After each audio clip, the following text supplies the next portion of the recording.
Oh, there we go. I got it. Got it? I got it.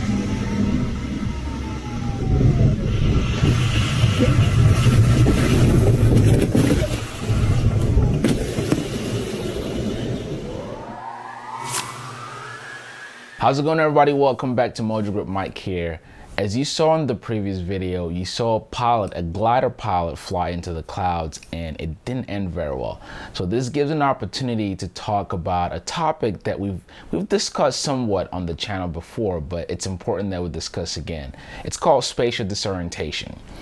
If you're familiar with spatial disorientation, you've probably learned it through flight training or just randomly, but here's what it is.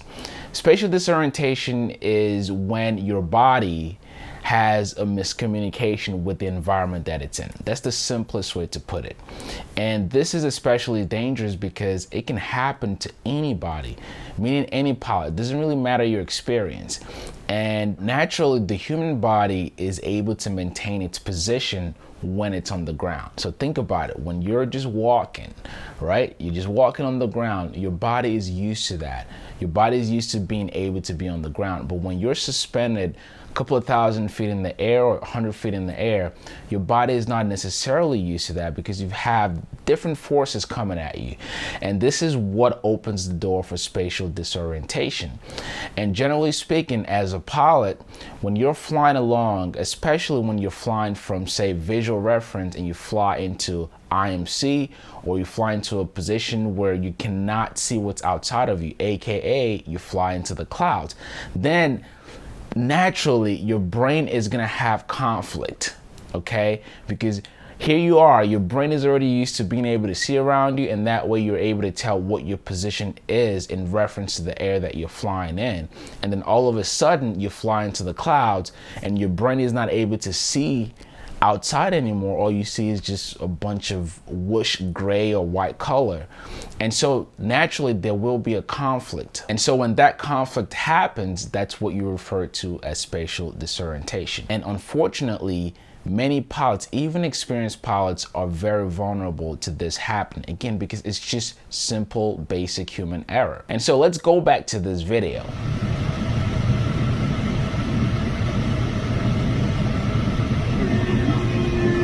You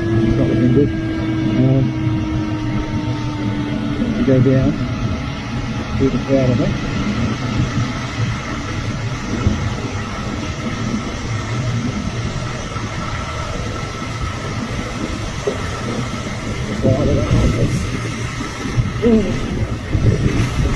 Oh, there we go.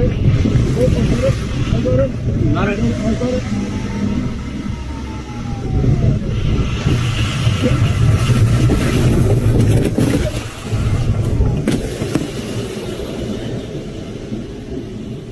Trouble, mate. Oh, fuck. Right, nose down. Where are we? Well, we've got it. Alright, we're pitching. Oh, shit. Got that one there. Alright, I see the hill, That's the hill. So we'll have to get under it. Yeah, go down. Alright, Turn around. turn around. Right, now we're in. Alright, oh shit, spin. Nose down. I have control. I have control. Let's get out of here. Yeah, I have control. Right. Let's go get out of this valley. Down here. I have control.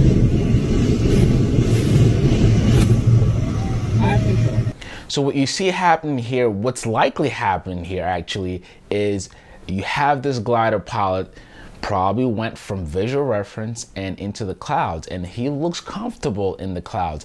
Now, generally speaking, any aircraft can be flown in the clouds, but it's more important if the pilot is well rated to fly in those types of conditions. So even a glider can get into the clouds, maybe in an emergency situation, but it's important to be well rated and well experienced to be able to fly through it and get yourself out of it. Unlike your conventional airplane, a glider may not have even the basic instrument in the cockpit.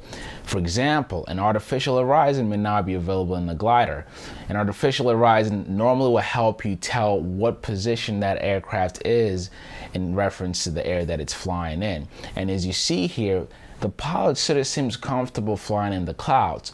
But you see, once he gets out of the cloud, he's completely lost his reference. And this is what led to the crash. Now, how do we avoid this? How do we avoid spatial disorientation? Well, one, experience matters, flying matters, and also proper training matters. So for example, if you're a student pilot right now, even when you're getting your sport pilot license or your private pilot license, which are really the basic entry into flying, your instructor is going to take you through a process called unusual attitude. And I've actually showed some clips even from my own training on this channel. Unusual attitude is when they take you up and your instructor basically puts the aircraft in a very bad position and they tell you, correct this. Now, the reason why you go through this training is because they anticipate that one day, just one day, if you were to find yourself specifically in the clouds, okay, and you suffer from spatial disorientation, chances are your aircraft may be in a bad attitude by the time you get out of the clouds. Because again, your body and your brain are having miscommunication there where your plane may be this way and you think it's this way, or your plane may be actually flying straight and balanced, but you think it's this way and you feel the need to correct it. So this is why you go through this training, specifically for this reason. If you've ever wondered why, is that one day if you were to find yourself, particularly as a VFR pilot, if you were to find yourself in the clouds and you're not used to looking at your instruments, you're used to flying with visual reference. But the rule of thumb is if you did find yourself in the clouds, you have to obey your instrument. You have to trust it and let it tell you where the airplane and what the airplane is doing. And so that's the importance of getting the proper training and the importance of avoiding spatial disorientation, because some of us may remember the famous crash that happened earlier this year involving Kobe Bryant. Spatial disorientation was one of the theories as to what caused that accident, because reports show that the helicopter pulled up abruptly when it got closer to a mountain. And we also know that the pilot was flying between visual and IMC conditions. And so this is very important for you to be aware of as a pilot, and also to get the proper training. But more importantly, don't get yourself in that situation to begin with. If you are a VFR pilot and you're not used to flying in the clouds, then don't get in the clouds. If you are instrument rated and you know how to work that airplane, you know how to use your instrument and obey your instrument properly, then by all means you can get in the clouds. But still, even as an instrument rated pilot, you don't necessarily have to fly in the clouds. You can fly instrument even on a clear day. It's about the training, it's about the experience. But if you're not used to flying in the clouds, just don't do it. Okay, so that's my rant for the day. I hope you guys learned something and you learned what spatial disorientation is. If you did, please give this video a thumbs up. And if you're new to the channel, be sure to subscribe with the notification bell on. Thank you all so much for watching. A great way to support the channel is by becoming an MVP member. Go into mojogrip.net/MVP or become a premium member here on YouTube. The link and the button is below. Thank you so much for watching, and I will catch you on the next video. Peace.